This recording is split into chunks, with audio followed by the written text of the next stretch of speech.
U.S. Secretary of State John Kerry in Qatar to meet his Gulf state counterparts to try ease their fears over the nuclear deal with Iran, promising to expedite arms sales and boost intelligence sharing. The Greek debt crisis after 5 weeks. Athens stock market reopens and shares plunge by nearly 25%. And U.S. President Barack Obama set to announce the Clean Power Plan, major climate change initiative expected to set off a legal battle between regulators and the coal industry.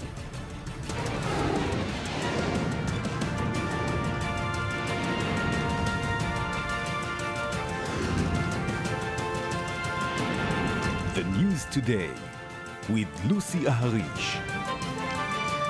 Good evening and welcome to the News Today. U.S. Secretary of State John Kerry is in Qatar, where he's meeting foreign ministers from Gulf countries in an attempt to calm their fears about the nuclear deal with Iran. The battle to persuade Americans to reject or support the deal, meanwhile, is not yet over. Israeli Prime Minister Benjamin Netanyahu addresses representatives from over 100 American Jewish organizations. One day later, President Barack Obama will make a major speech on the issue. Eli Ochenberg sums up. The U.S. quest to reassure its allies over the Iran nuclear deal continues, with U.S. Secretary of State John Kerry reaching the next and highly challenging stop of his Middle Eastern tour, the Gulf countries.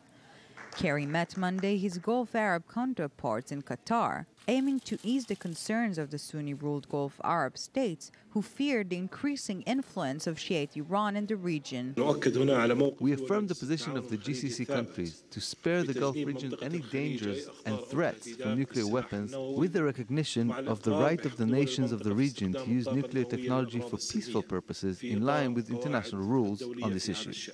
Both Kerry and U.S. President Barack Obama are sparing no effort to broaden support for the deal with Tehran by trying to downplay the anti-American and anti-Israeli ambitions of the Islamic Republic's regime, but a new aspiring writer is not helping them.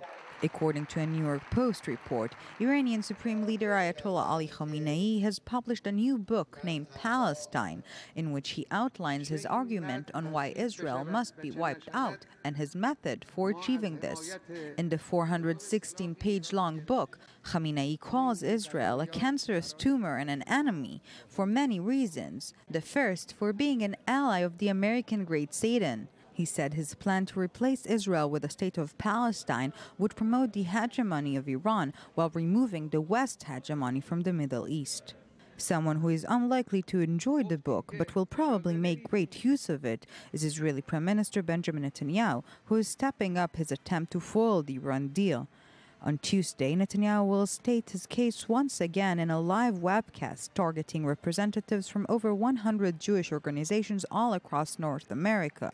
One day later, on Wednesday, it will be Obama's turn to make his own argument in favor of his deal when he addresses the American University in Washington, where 50 years ago, John F. Kennedy spoke in an effort to convince the American people that it was possible to prevent nuclear war with the Soviet Union through diplomacy. Both leaders are in a head-to-head battle focusing on influencing members of Congress, which is currently reviewing the deal and has up until the 17th of September to approve or reject the agreement. And with me right now is senior Middle East analyst Ali Waqid. Good evening. Thank you very much for coming.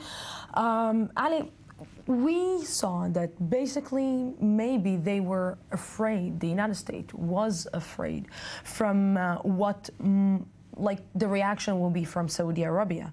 But now they're not so afraid. It seems that the Gulf countries and Saudi Arabia are actually adopting the deal with Iran. We cannot say that they are adopting, but they are understanding that this is a reality and that President Obama is determined to have this deal honored by the United States, by the Congress, and that the Americans is still committed to the deal that was signed in Lausanne. Now we should pay attention to an important element, Lucy.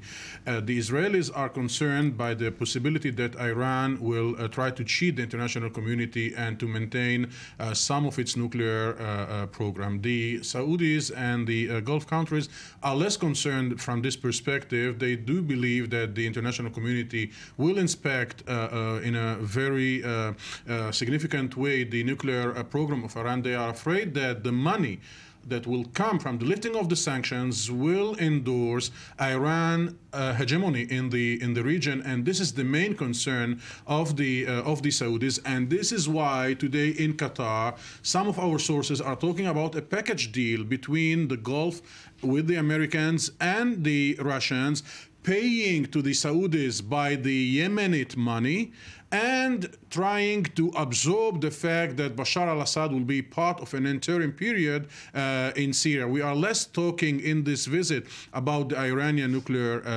deal. It is on the table, but more on what will be the future of the region with this tension between Iran and Saudi Arabia. You know, what I'm trying to understand is because Israel was talking, or maybe Israel in one way or another, and correct me if I'm wrong, because I might be wrong in this, because Israel somehow maybe relied on the Saudi Arabia reaction, on the Gulf countries' reaction. And it seems that maybe Israel is right now left behind when it's actually saying to American officials, and we're seeing that these are the last reports, that they are not pro that the United States will give more arms to the Gulf states and Saudi Arabia. We cannot say that Israel is left behind. Israel is leading this campaign. It is true that Israel would feel much more comfortable to see that the Arab countries are in the same line of arguments as Israel regarding the nuclear deal. The Israeli concern is that this nuclear deal will launch a race for having this arm, and this is why the Israelis are not enthusiastic that as part of easing the fears of the Gulf states might demand the United States to supply them with developed and sophisticated arms and weapons, and this is also a red line of Israel. The red line is not only Iran nuclear deal, but the red line is keeping a clear advantage of Israel over the Arab countries, even those who are considered moderate. Give me just in one sentence before we're finishing about the hint that the Gulf state gave John Kerry about Israel's nuclear plans. I think that the Saudis will demand to make sure that all the region will be clean of nuclear arms, and until reaching then, the Saudis will say, we have Israel, who is a nuclear superpower, we have the Iranian that might become a nuclear power, and the Iranian that is doing everything in order to keep and to maintain and to endorse their hegemony. So you should pay to the Saudis and to the Arab countries for helping them to swallow this agreement. Now, when the American administration is in front of the Congress and the negotiations between the administration and the Congress, I'm not sure that this is a suitable moment for the administration to pay a big agreement of arms with the Gulf countries. Of course. Ali Waqid, thank you very, very much for this. And we're staying in the region. Hamas military wing is engaged in a large training exercise with the political wing eagerly watching. I-24 News correspondent Shai Ben Ari looks at what's behind this show of force and show of unity. A summer camp in Gaza. But this is not your typical daycare arrangement or vacation getaway. The camp, located in the southern Gaza Strip, is run by the Azzadin al-Qassam brigades, the military wing of Hamas, and caters to men aged between 15 and 60. It will provide weapons and general military training to about 25,000 people, according to Hamas officials. I came here to learn what it is to be a man, to liberate the Al-Aqsa Mosque and to free all the brave warriors from prison, to liberate the Al-Aqsa Mosque from the Jews who conquered it. The camp was opened over a week ago, but these images have only been released now. The timing is not coincidental. Following the recent killing of a Palestinian toddler in a suspected arson attack by Jewish extremists, Hamas is eager to convey a hardline message, despite consistent reports of indirect contacts with Israel, to discuss a long-term truce. This is our reaction to the obsessions of feeble-minded individuals who believe the Palestinian people might give up their struggle, disarm, or accept surrender. The presence at the camp of the Hamas political leadership, generally seen as the more moderate element in the movement, is not to be taken for granted, considering recent tensions between it and the military wing, which has often acted independently in striking at Israel. But this show of force is not intended only for Israel. We are developing techniques and skills to be used in the field of combat. We are also obtaining experience that will help us to cope with internal struggles and problems. Hamas is currently dealing with a range of challenges. Last week, the vehicle of a senior Hamas official in the West Bank was targeted by a Molotov cocktail. The official was quick to blame the Fatah movement, which dominates the Palestinian Authority. Indeed, no less than 245 Hamas members were arrested by the PA in July alone. In the Gaza Strip, Hamas is also struggling with militants who have aligned themselves with the even more radical Islamic State terrorist group. They have been linked to a string of incidents, including the bombing of 5 vehicles in July, 3 of which belong to Hamas officials. Whether this show of force will be enough to safeguard Hamas's position in the Palestinian power struggle remains to be seen. And from Hamas in Gaza to the Golan Heights, 2 explosions were heard in the Israeli Golan this afternoon. The Israeli military says initial reports suggest mortar shells hit the territory. No injured have been reported. And with me right now to speak a little bit more about the situation of Hamas, the Palestinian Authority, is military correspondent Shaiban Ari. Good evening. Good evening, Lucy. Keyword: Russia, Russia, Russia. Right. A lot of interesting things going on when you talk about Hamas. You know, we saw in the piece, Hamas is conveying a message of defiance when it comes to this terror camp and the recent threats, you know, when you're talking about the violence in the West Bank and the internal threats it has to deal with. Today, an interesting meeting in Qatar between the Hamas leader, Khalid Mashal, and the Russian foreign minister, Sergei Lavrov, a meeting that we have not seen the like of since 2010, a long time. Russia does engage in certain diplomatic relations with Hamas, but it keeps those meetings to be very rare occasions and very significant occasions. These signals that Hamas is sending are very interesting. On the one side, you see a show of defiance. On the other hand, this would signal that it's still interested in what we were talking about, that truce with Israel, but on its own terms. And not only truce with Israel, they're trying also to maybe create some kind of a truce with also the Palestinian Authority. And Russia being the bridge between Fatah and Hamas, this is interesting. We're seeing here a power vacuum. The U.S. basically has backed off on many levels from the Middle East. We're talking about, you know, also giving a green light to Iran in a sense, and also backing off the entire Palestinian problem, the Israeli-Palestinian problem.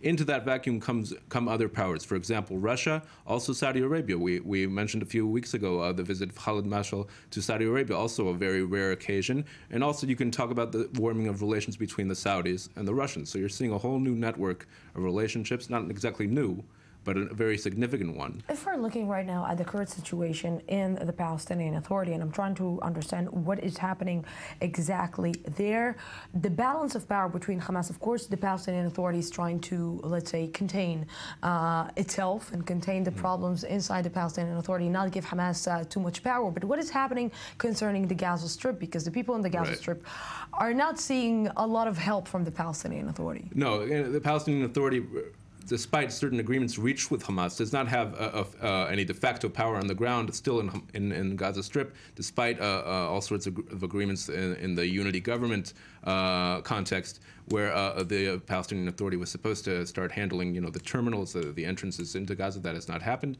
Hamas is still very much concerned internally in Gaza with the threats on the ground, mainly from Islamic State-allied groups, who represent a challenge to Hamas's rule within the Gaza Strip. What we can also see that with the meeting that John Kerry held today with the Gulf countries, with the Gulf states, they told him that Israel cannot control or still control the Gaza Strip. And what I'm wondering is who met who before to pass this message, and where does it put the United States in this? Because the United States right now is in a very difficult situation in front of the Arab world that is trying to get or receive the Iran deal. And on the other hand, they need to give something. And the Palestinian card can be a very useful card. It's very interesting to note that all these individuals were in Doha, and it's interesting to think what could have been said in behind closed doors when you're talking about Kerry, about Mashal, about Lavrov. not necessarily all of them meeting together, but certainly when you talk about the Palestinian or Hamas demands for some sort of truce on the table, certainly the prime demand, let's say, would be the removal of the blockade on Gaza, and there is no doubt that when you talk about Russia, when you talk about the Saudis, those sponsors would be much more open to that idea, and Israel perhaps would have to take it into serious consideration when you talk about the prospect of a true truce with Hamas. Yes, military correspondent Shai Ben-Ari, good to have you back again. Yes, Thank you very much. The murder of the Palestinian toddler in Douma village in the West Bank shocked most Israelis to the core. But not everyone was moved by the calls to engage in deep soul searching. I-24 News met some Jewish settlers living in Tapuach in the northern West Bank. A report by Matthias Imbar and Shahar Peled. Tapuach village in the heart of the West Bank. The Jewish settlement here for years housed a group linked to the radical ideology of the Israeli extreme nationalist right. But since then, this group has gradually left to go to the hills above the village. This is where we find the Perlman family. In 2010, they were in the focus of Israeli security services for suspected terrorist activity. Since then, the case has been closed without charge, and facing the drama of the murdered baby from Douma village, it's hard to find compassion from them. Nobody knows yet what happened in Douma. When you're 16 or 17, you think you're on top of the world. I know because I did too. I don't think this can help us. On the contrary, even though it's bad that this baby was burned, and if no one had reacted, if Netanyahu hadn't apologized, well, I mean, we also have among us madmen and those who must go to prison. That's it. No need to bow down and kiss their feet. This is the home base of the youth of the Tapuach hilltops, a tent in the middle of nature. It's while going in their direction that we see we're not welcome. This youth blocked the route. We then try another approach, but without success. He avoids us and tries hiding his face before taking his phone and moving away. On the line is Moshe Orbach, who was placed in administrative detention and is now assigned a residence by the Internal Security Services. He is accused of having written and distributed a document on the need to attack non-Jewish property and people. If not everything is yet clear on the firebombing on a Palestinian home in Douma, one of the leaders of Tapuach village refuses to be stigmatized. For him, if the attack is the work of Jewish terrorists, it has nothing to do with the Jewish residents of the West Bank. We are not concerned by these criminal acts. If there are criminals, and I repeat, the investigation needs to prove it. It's up to the government to deal with the problem. We came here to settle and not be criminals. If young people of the hilltop come to see me and tell me they did something reprehensible, I would tell them it's forbidden, from a legal, religious, and a moral point of view. Meanwhile, to begin combating Jewish extremism, the Israeli government approved the administrative detention of those suspected of involvement in terror activities. Yes. A Syrian army fighter jet crashed into a busy marketplace in the rebel-held northwestern town of Ariha this morning, killing at least 27 people. The UK-based Observatory for Human Rights said that most of the dead were civilians in the town of Idlib province, which fell to a coalition of Islamist insurgents in May. Dozens of people were also wounded in the crash. Amateur video uploaded to a social media website shows wreckage of the Syrian jet in the midst of an area that has been turned to rubble. A new report is out by the Air Wars Project team of independence journalists is putting a number of civilian deaths caused by U.S. airstrike. They claim that the American air campaign against the Islamic State terror group in Iraq and Syria has killed more than 450 civilians, including over 100 children. The U.S.-led campaign has launched over 5,700 airstrikes. The coalition has acknowledged just 2 non-combatant deaths. And with me right now on the phone, on the line from Jerusalem, is retired Colonel Richard Camp, former commander of British forces in Afghanistan. Good evening. Thank you very much for joining me. Good evening, Lucy. A great pleasure, as always. Always good to talk to you, to speak with you. You know, Richard, I'm trying to ask myself if you can actually, when you are doing and be holding airstrikes, can you prevent from hurting civilians? Can you prevent yourself from innocent people being caught in the fire line?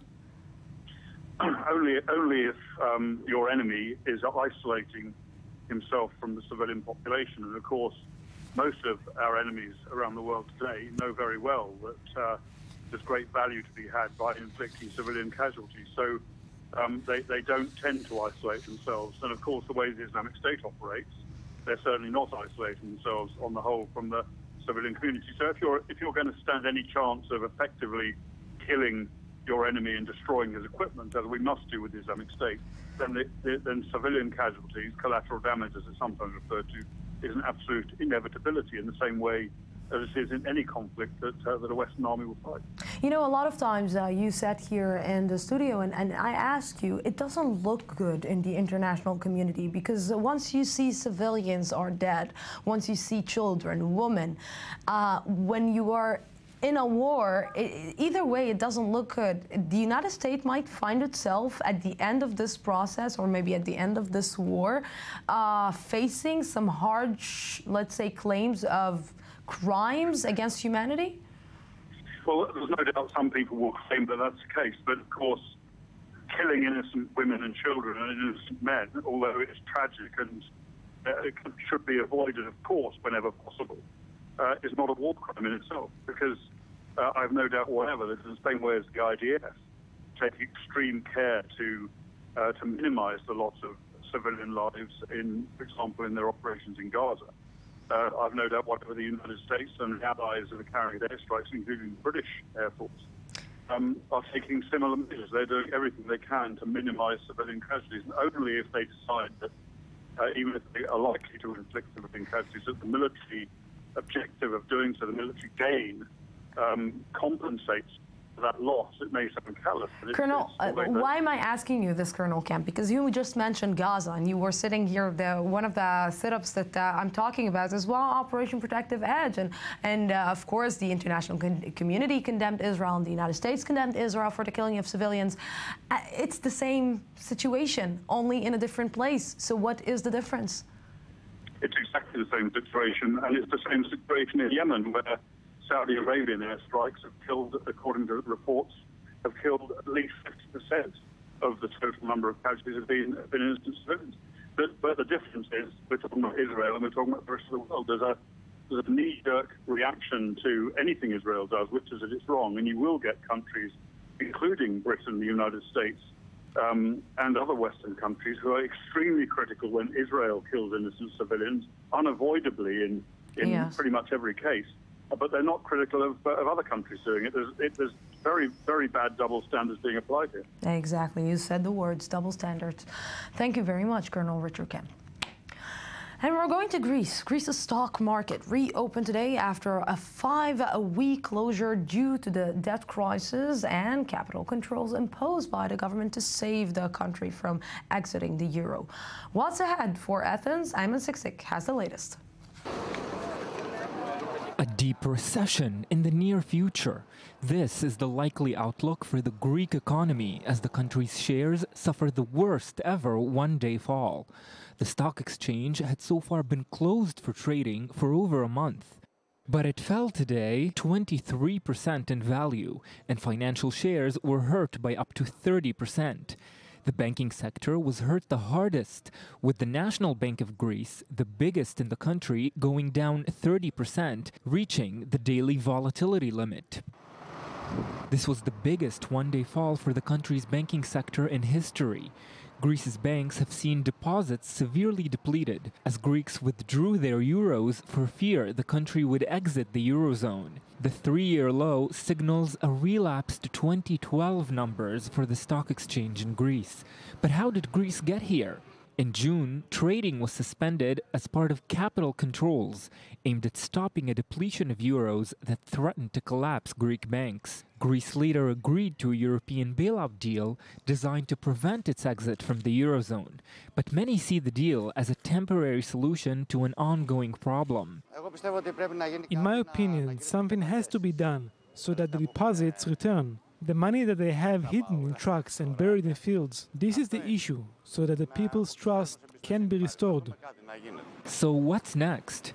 Greek media outlets today reported that the government was seeking another 24 billion euros in a first tranche of bailout aid from international lenders this month. But as the implementation of the bailout deal, meaning more austerity measures, is being delayed, Greece could soon be facing instability outside the financial sphere, with political imbalance set to be driving Prime Minister Alexis Tsipras to consider a round of early elections. And with me to understand if the prices are going to get higher in Greece when I will go to my vacation, Dr. Alex Cohen, value creation expert at the Academic College of Tel Aviv. Good evening. Hi, Lucy. So it was expected. No one thought for a second that the stock market will be open and all the stocks will go up. No, it was obvious. It was one of the few situations where you know exactly what's going to happen. People are going to crash. The stocks are going to crash as much as possible, actually. The reason they crashed only 30% is because that's the maximum they can crash. You know, I'm trying to understand how now you can build the trust with the investors to actually come when an investor knows how problematic the situation in Greece is. How can you actually try to convince him to put money on Greece? It's very, very difficult. I mean, you need to drink a lot of ouzo and boost your imagination to think about such a... But because the thing is, because the banks were closed, manufacturers could not get raw materials. So if I wanted to make plastic chairs, I would not be able to buy from you the raw materials. So manufacturing basically crashed. So unemployment is 25%. Now, this is good news for tourism because if people are unemployed, I can get people for cheap. If I want to open a taverna for us to drink some ouzo, I can rent it for cheap because businesses went out of business. So actually tourism went up. I mean, not went up, but it basically stayed on the same level because prices went down dramatically.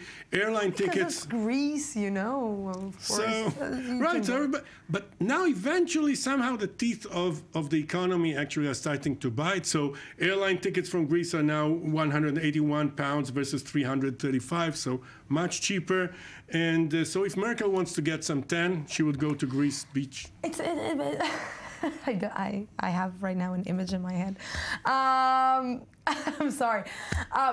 Okay, so let's say that I drank a lot of ouzo. I got really, really, really drunk, and I decided to put my money on Greece. When I will start seeing something or anything, or when I will start benefiting from this? Well, first of all, you'd probably only invest in tourism because investing in the Greek industry is meaningless.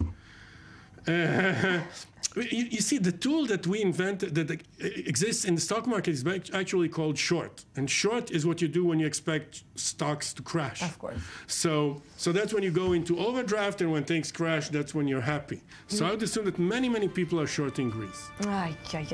Okay, with the image that you left me with Merkel on the beach and the pause that you gave after I asked you why not to invest, I hope that the Greek viewers are not watching tonight.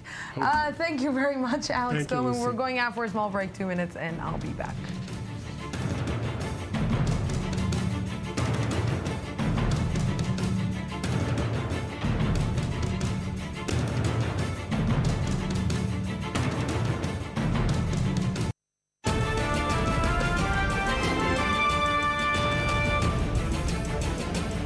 U.S. Secretary of State John Kerry is in Qatar to meet his Gulf state counterparts to try ease their fears over the nuclear deal with Iran, promising to expedite arms sales and boost intelligence sharing. The Greek debt crisis after 5 weeks at the stock market reopens and shares plunge by nearly 25%. And U.S. President Barack Obama set to announce the Clean Power Plan, a major climate change initiative expected to set off a legal battle between regulators and the coal industry.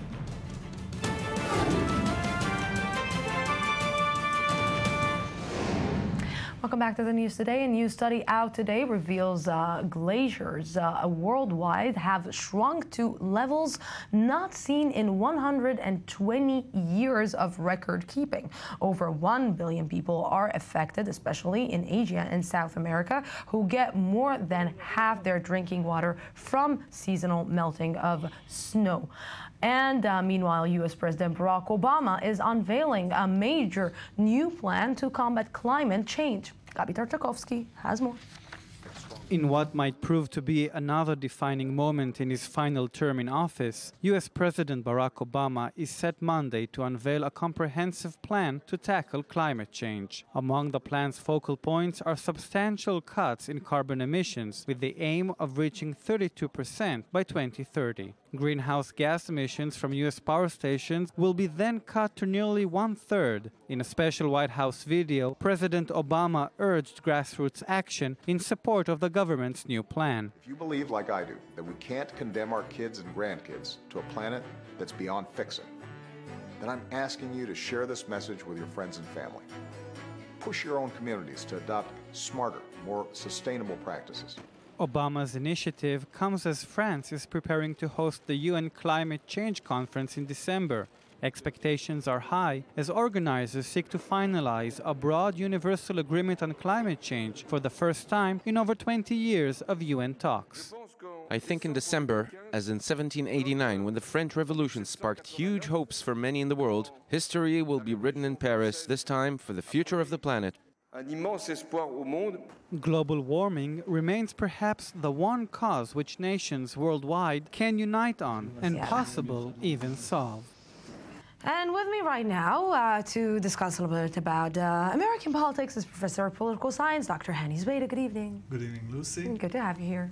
And also Mr. Dalvin Lipman, political analyst and former member of Israeli Parliament Yesh Atid Party. Good evening. Good evening, Lucy. You know, he just, it seems that Barack Obama, and I'm talking Barack Obama, just like taking a gold plate, putting the climate plan on it, and telling to Clinton, take. It's yours. On the one hand, yes. On the other hand, he's planning on starting this now, presumably. He has a year and a half left in office. Last week, when we talked about the presidential elections, we talked about Hillary's big announcement. This is going to be her plan. So on the one hand, it's here, you can have this. On the other hand, it's taking away a big part of her thunder as well. This is her big announcement. This is what she's going to contribute, and now President Obama is doing it. So I'm sure that there are different opinions within the Clinton camp regarding whether this is a good thing or bad thing in terms of the timing. Well, lay it on me. Lay it on me. No, he's got the second in command. His second in command is Biden. Biden just a new bombshell into the election campaign. You know, in the United States, there are rules to the dance. You never say, I'm going to bid for office. You send some messengers that will say, well, you know, there's a guy right there standing next to Obama. He has been doing that for the past 8 years. He's a solid guy. No any problems in his past. No. In his past, He's liked. Yeah, he is. He had some like. No, he had issues, but no problems in his. No, but during his office, he was very solid. He was very loyal. People liked him. His son died during the office. He didn't say anything. Almost nobody knew about the cancer, about the treatments. He was right there next to Obama, white guy, very old school, has issues with women. Yes, he does, but it's all out loud. Issues with women. Yes, yes, you have to say that. He is friendly with women. Well, old school. The sexual harassment seminar. Like Mad Men. He skipped the sexual harassment seminar. But yet again, polls that are testing his candidacy are putting him right there without doing anything still. So I think you might expect something new in this race. I'm trying to understand how many white hairs Hillary Clinton just had in the last 48 hours when when Biden said, okay, it's about time. Maybe I'm going for it as well. Her camp is nervous about it. And I want to explain, it seems, despite all that we've talked about Bernie Sanders, et cetera, she can absolutely win the Democratic primaries. The problem is she's not liked on a national level, and the independents who make the difference don't view her as trustworthy. So the Democratic operatives want to find somebody else who can win. And a little point which they know about in Hillary's camp, her son Beau, who passed away, was telling his father to run. Beau was telling Joe Biden to run. I'm sorry, his son. Yes. I'm sorry, was telling him to run. I was thinking, does she have a secret son?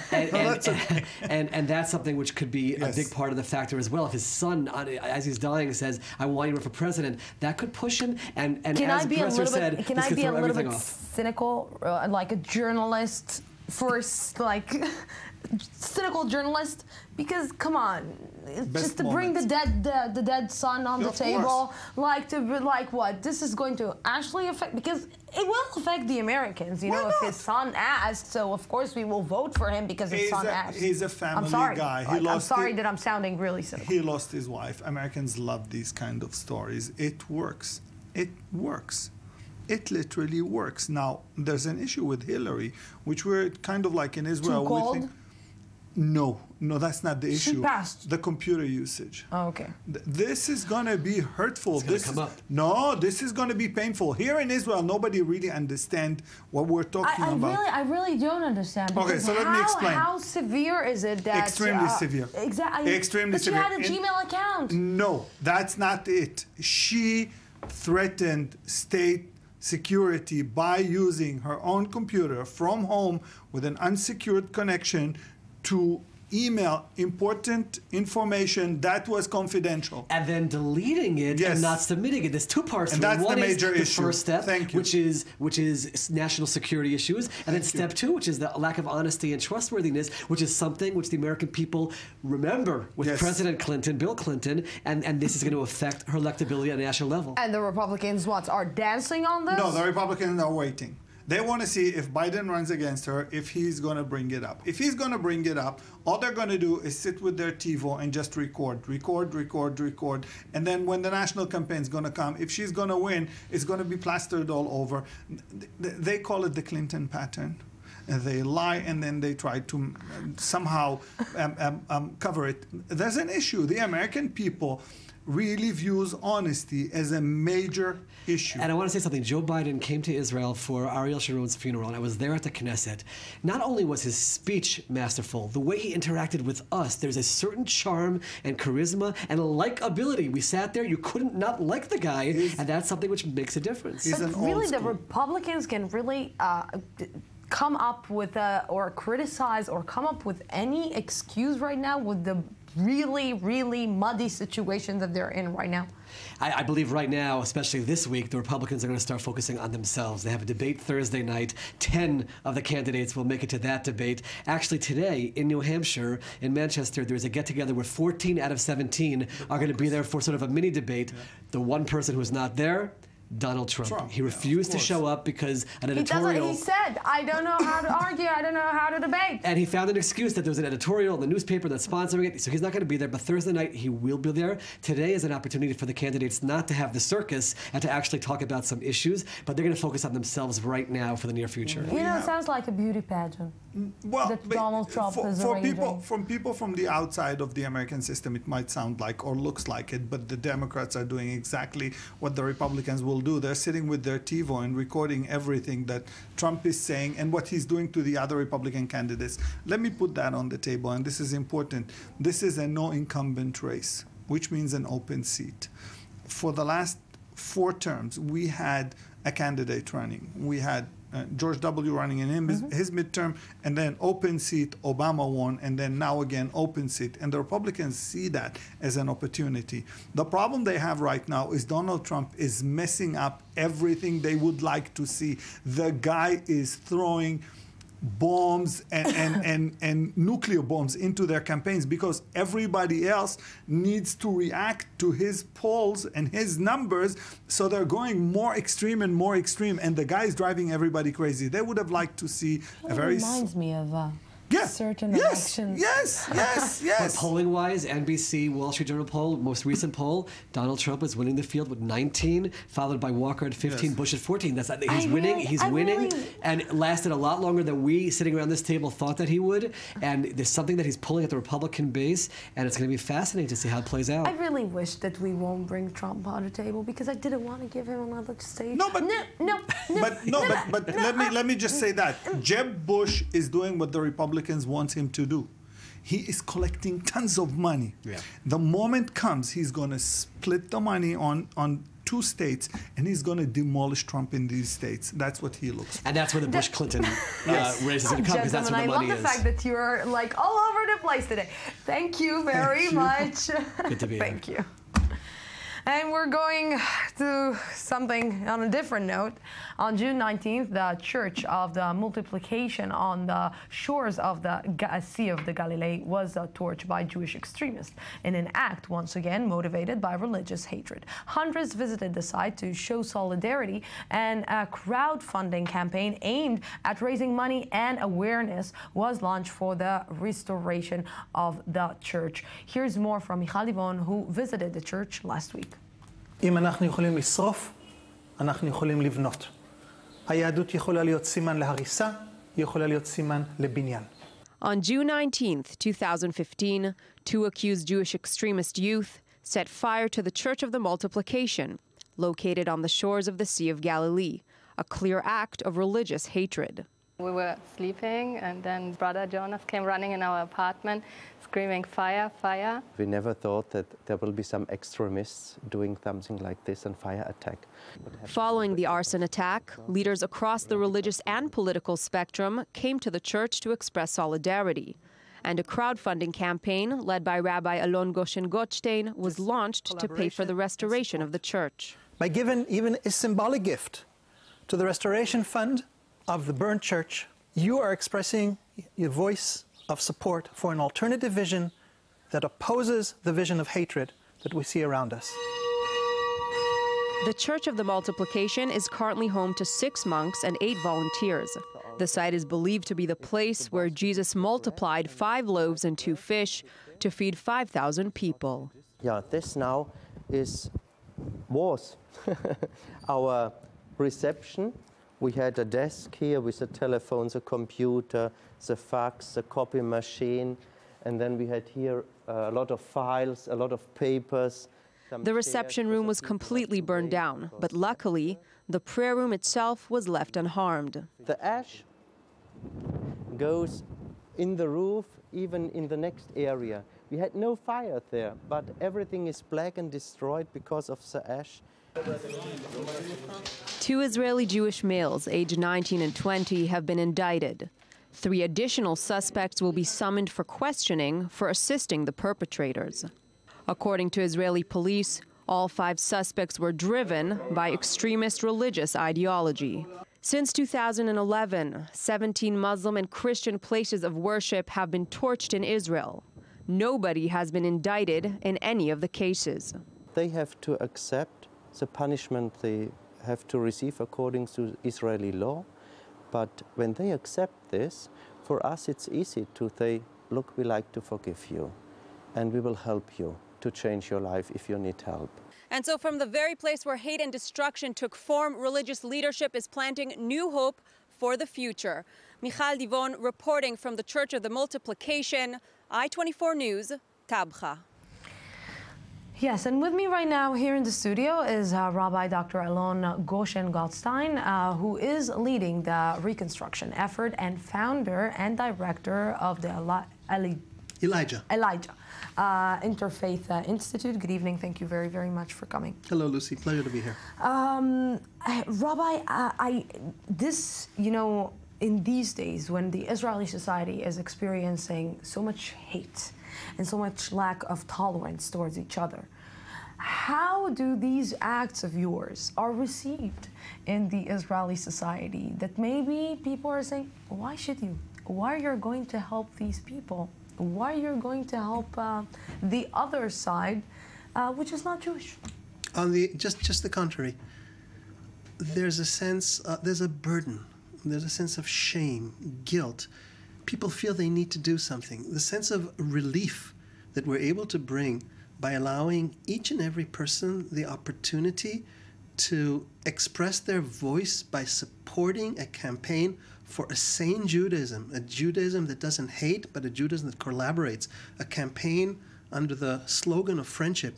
It's a huge relief for people. Of course, amongst the Orthodox, it's more complicated because building churches goes into the whole question of legitimating another religion. But even amongst the Orthodox, I've been absolutely overwhelmed by how much beyond my expectations the support for this campaign has been. I'm trying to understand, Rabbi Goshen, because what happened to people, because I studied the Jewish religion.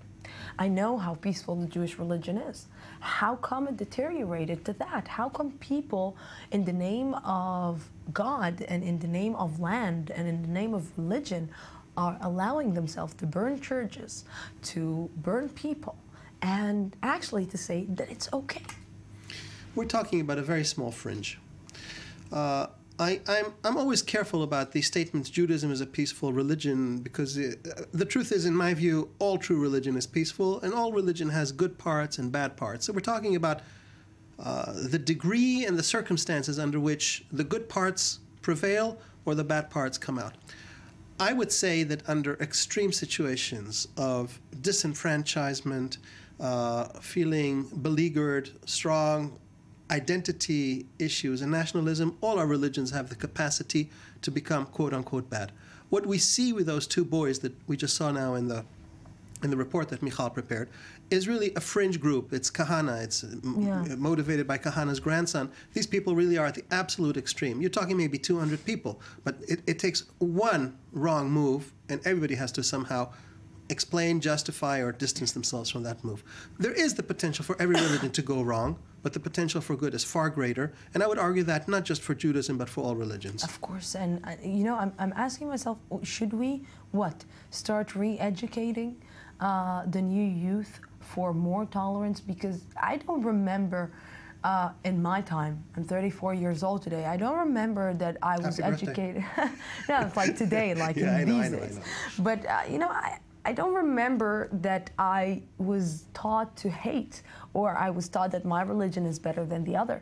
I was taught to love, to respect, to have tolerance towards any person that I am meeting. So how come we forgot these values? Lucy, all religions. You didn't really have a typical Jewish education, I imagine. And therefore, you put your finger correctly on the issue. It's all about education.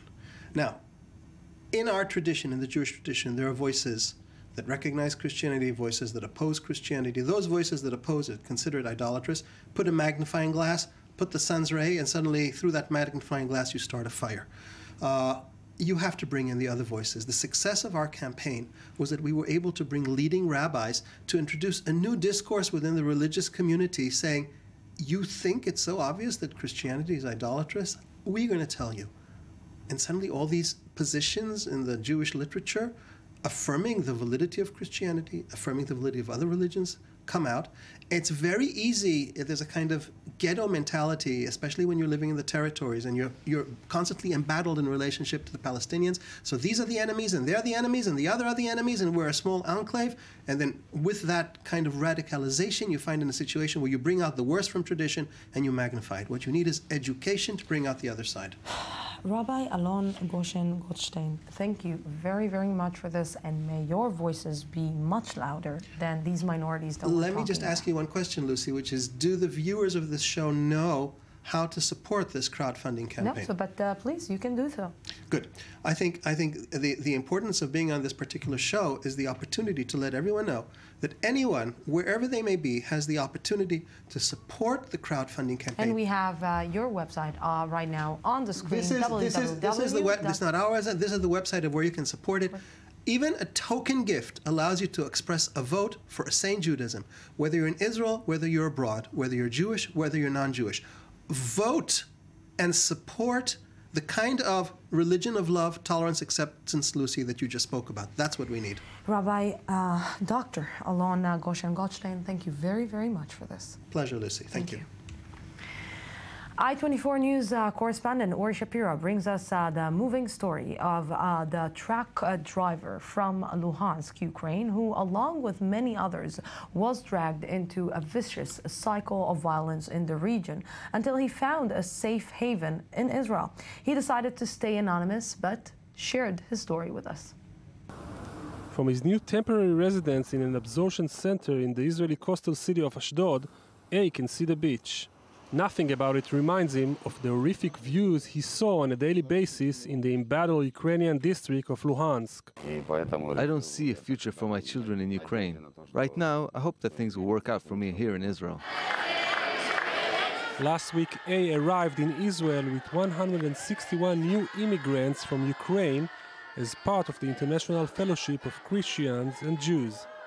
He doesn't see himself as a fighter or someone with a strong political orientation, just a regular man who was forced to be a part of this horrific war. The turning point was a shelling which struck 2 meters from my parents' house.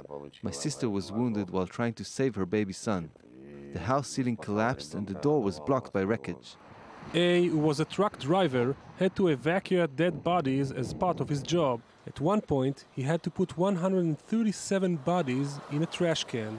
Thought the word left strong impact on him, he can't point out who's responsible for the deterioration in the region. I don't know who's responsible. I suppose someone benefits from the situation, but I highly doubt that Russia is behind the whole thing. Only 1 year ago, the city of Ashdod was itself a target for rocket fire from the Gaza Strip. But for A and his family, it is a safe haven and a new home. Israel's film industry has grown by leaps and bounds over the past decade or so. Israeli movies, once a joke amongst the country's elite, are now good enough to win international prizes and attract visitors who come to Israel to see how it's done. I-24 News culture correspondent Jaffa has more. Under the boiling hot Jerusalem sun, a film production is underway. But the sweaty crew isn't giving in to the harsh Israeli weather conditions. Action! They are here to watch, practice and learn how things are taking shape in the local cinema industry. We communicate with image and sound. I mean, like, we have different language, but when we see something, we all understand what we are seeing. Young and aspiring filmmakers from Argentina, Panama, the United States, France, Croatia and China have landed in Jerusalem. It might sound like the beginning of a joke, but it's actually a new initiative called Jerusalem Film Workshop. We had a dream to bring film students from all over the world to Israel to make films and to see the place in their own eyes. But what do people who live near Hollywood and New York, or come from the country of the Lumiere brothers, have to learn from Israel? I could have gone to New York and done a similar workshop, but like here, there's so much in such little time. You get so much experience in such a diverse place. Like no one would come to Israel, and I have a story, I have experience. I'm not the usual. Sitting in class and listening to lectures is very limited for me to get on hands into what's cinema nowadays and what I should be prepared for. So I think this is a great opportunity to get a hand on reality. When I say cut, it's because don't stop looking at him. After studying from professional directors, cinematographers and editors, the students were set to create their own features, both documentary and fiction. The documentaries were screened at the Jerusalem Film Festival, and now they're shooting their fiction films. All in all, they're going to make 10 films. Here, it's like an actual group project, and we all have our jobs, and we're kind of learning to work with each other. With extremely small budgets and limited resources, the ability to tell a local yet universal story is what Israeli films are all about. This project hopes to forward the legacy of this small community to the new generation of filmmakers across the world. Israeli film industry, and here to just speak with me a little bit more about this is Shahal Bennett. Hi, Lucy. Good evening. Hi, how are you? I'm great. All good. I acted in 3 Israeli movies, and I can tell you it's really, really, really hard. And frustrating, One camera, I'm guessing. Maximum 2. Yes, we'll get to the budget very soon, but we'll start with the good things. It's a strong emerging industry here in Israel, and I think really with a lot of quality. Yes, and the proof is that only last week we've learned that Amos Gitai, the Israeli director, his film Rabin, the Last Day, will compete in the upcoming prestigious Venice Film Festival alongside 2 more Israeli films, which will compete in the international part of the competition. It's not only the industry, it's his schools. The Hollywood Reporter announced this week that the Tel Aviv University Film School is one of the best 15 schools in outside the United States. There's also a good mentorship mentality here. So there is a bright side. But most of the local industry is very much based on state or public funds.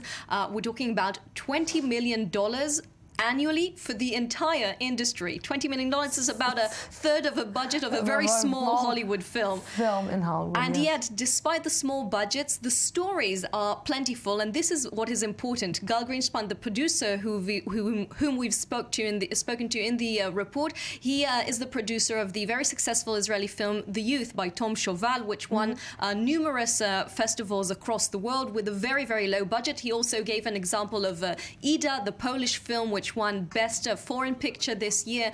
Also a very low budget, but a very good story. And there is a future. Low budget. How much are we talking about? Okay, well, let's start with once again the good news. Estimates in 2015 showed that there was a record of 15 million tickets sold in Israel, and the Israeli audiences are going to movies, and 2 million out of them were for Israeli films. Wow. And in fact, the most viewed film in Israel in 2014 was an Israeli film, not an American one. It was Zero Motivation, and that means it had some kind of income of around $20 million, the income for the film. Eventually, the creators get something like 500,000 shekels out of this because of all the production costs, but eventually this is something that it's not very profitable yet. I have to say that I saw this film. The trailer is much better than the film. Really, I love the film itself, and so did most of the Israeli audiences. But the trailer, they did an amazing job for the trailer, and good for the trailer editor. For it. Jaffa Port, thank you very, very much for this. Thank you. We're going out for a small break, an update from our news desk, and then we will be back for the third part of the news today. Don't go anywhere.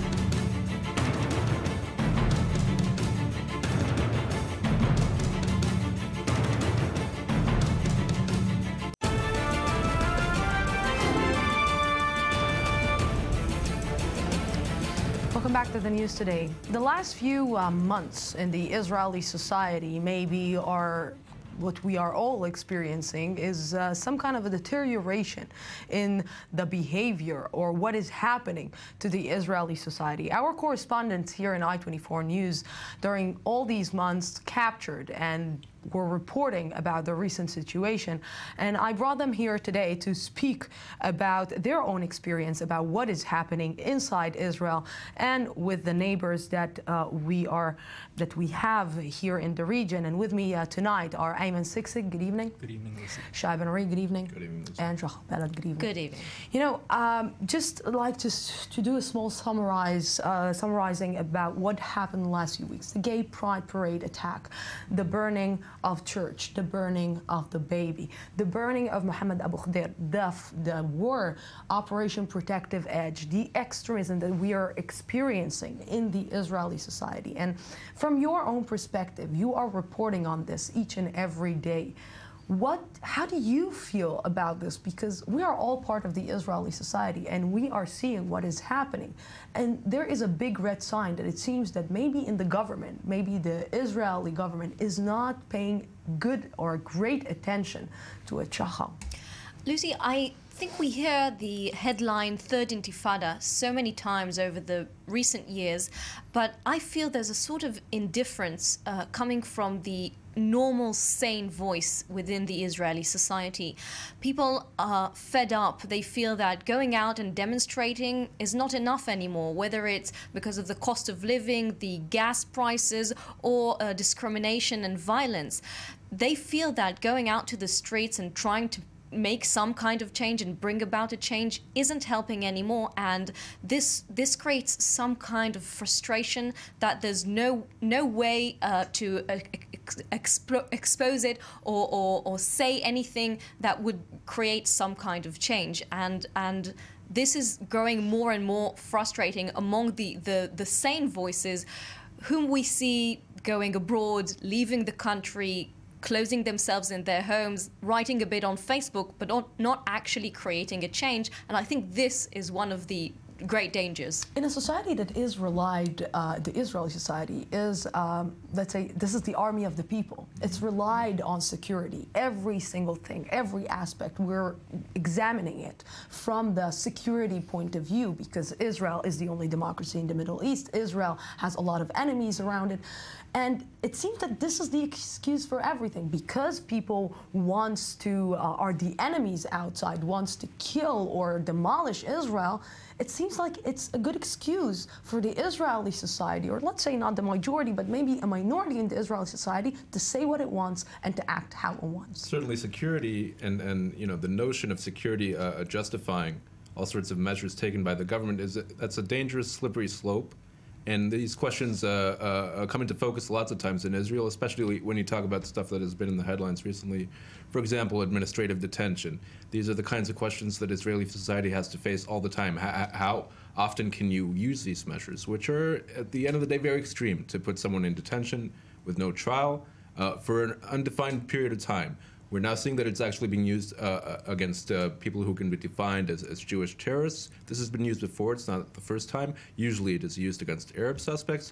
And these are the kind of debates that Israeli society is reminded of every once in a while. The death penalty to terrorists? Right. It's being raised now, but it's not the first time. You can't escape the notion of some sort of deja vu.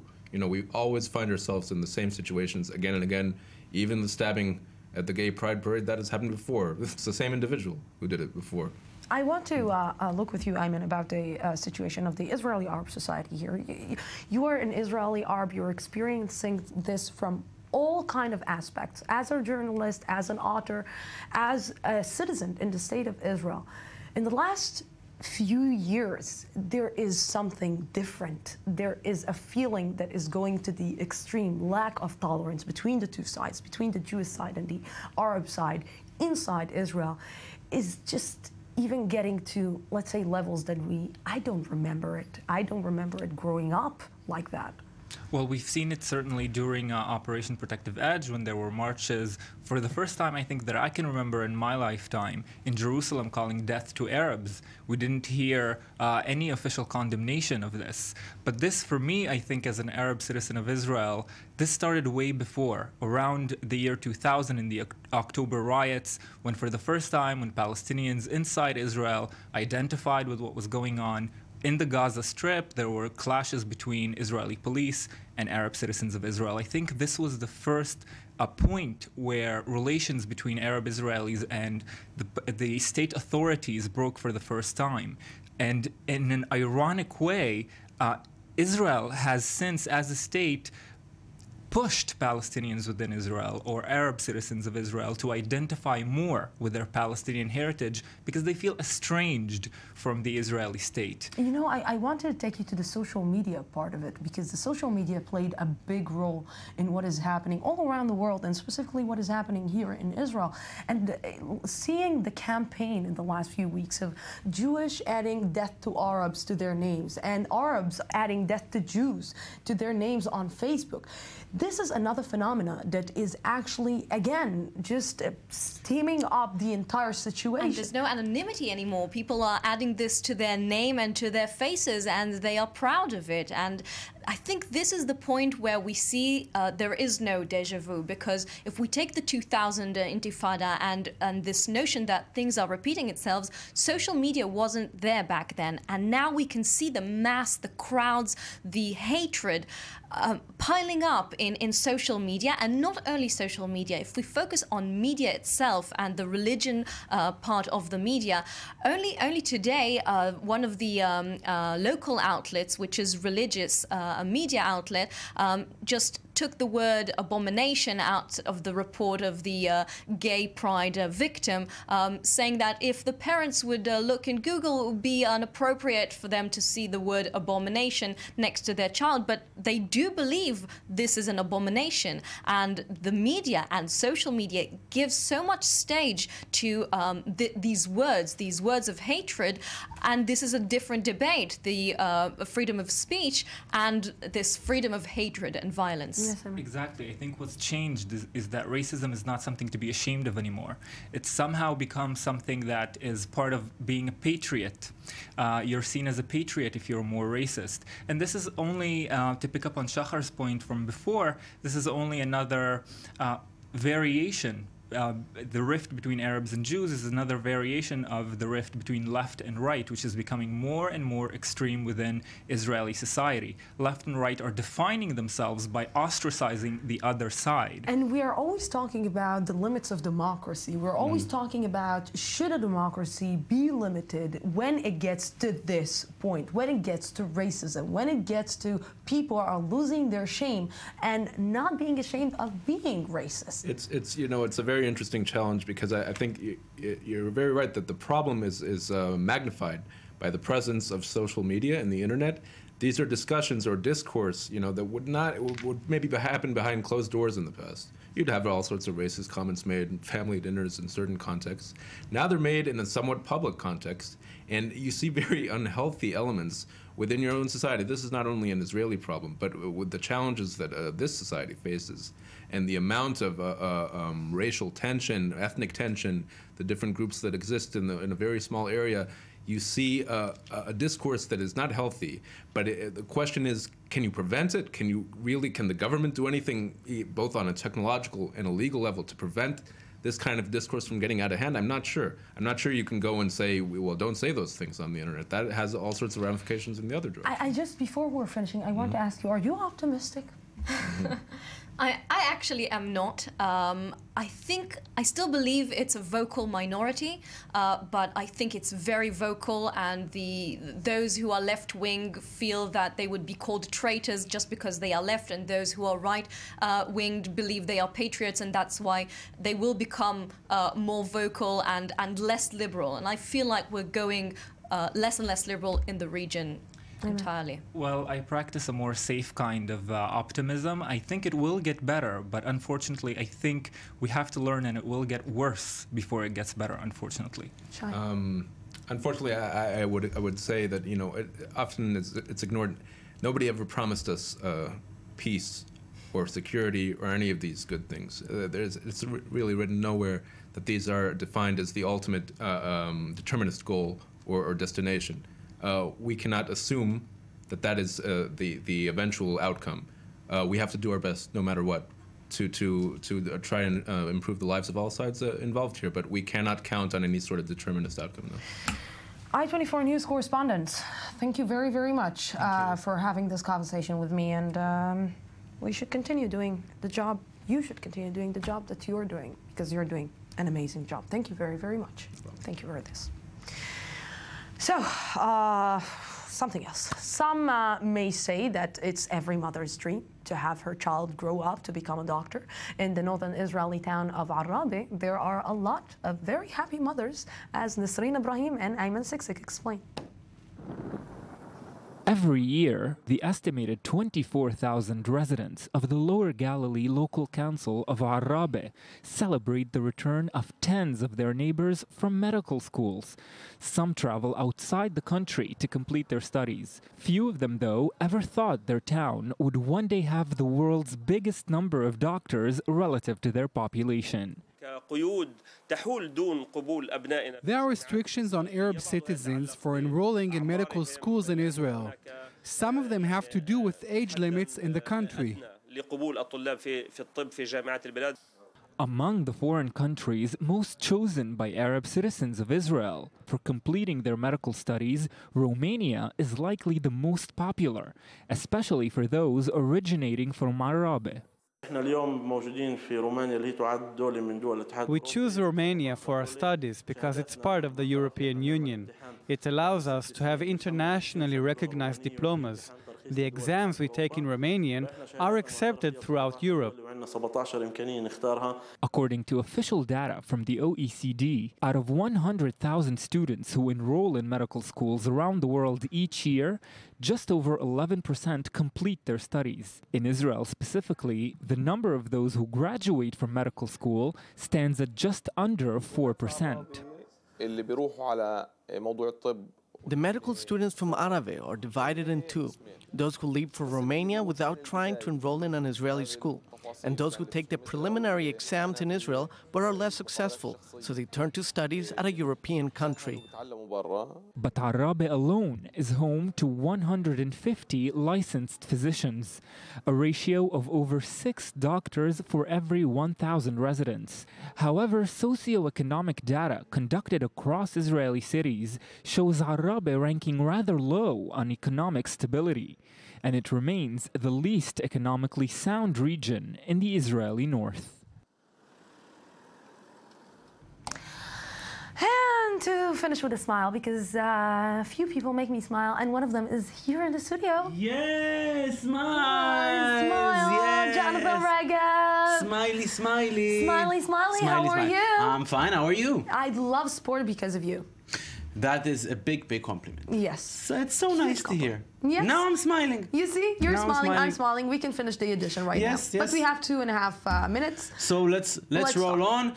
The Premier League will be back this weekend, which means this past weekend, yesterday, it was time for the Community Shield. Champions Chelsea against Cup winners Arsenal. There we see Petr Cech, maybe the biggest move this summer in the Premier League, move from Chelsea to Arsenal. And there we see the Gunners scoring the only goal of the match.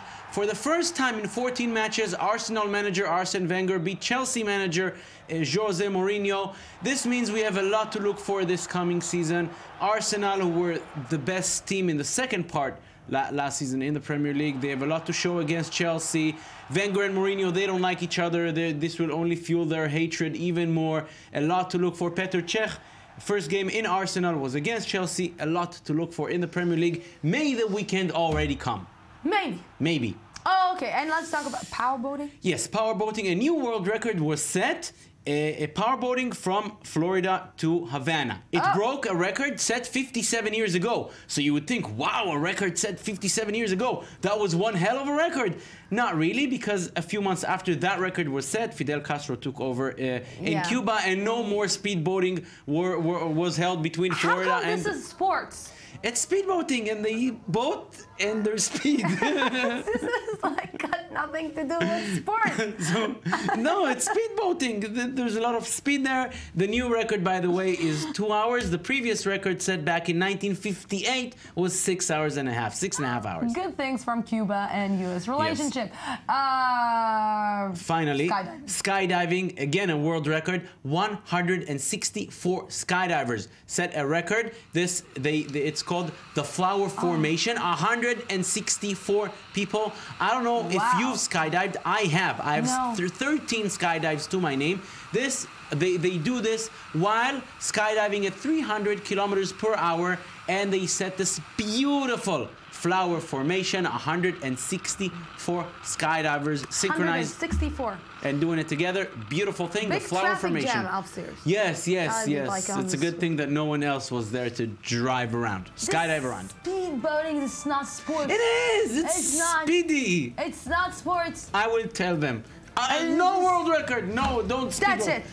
Bring communism back to Cuba and thank you very much. Peace. That's it for tonight. Tomorrow we'll be here again at the same time, same place from the Jaffa Port, Israel. Good night.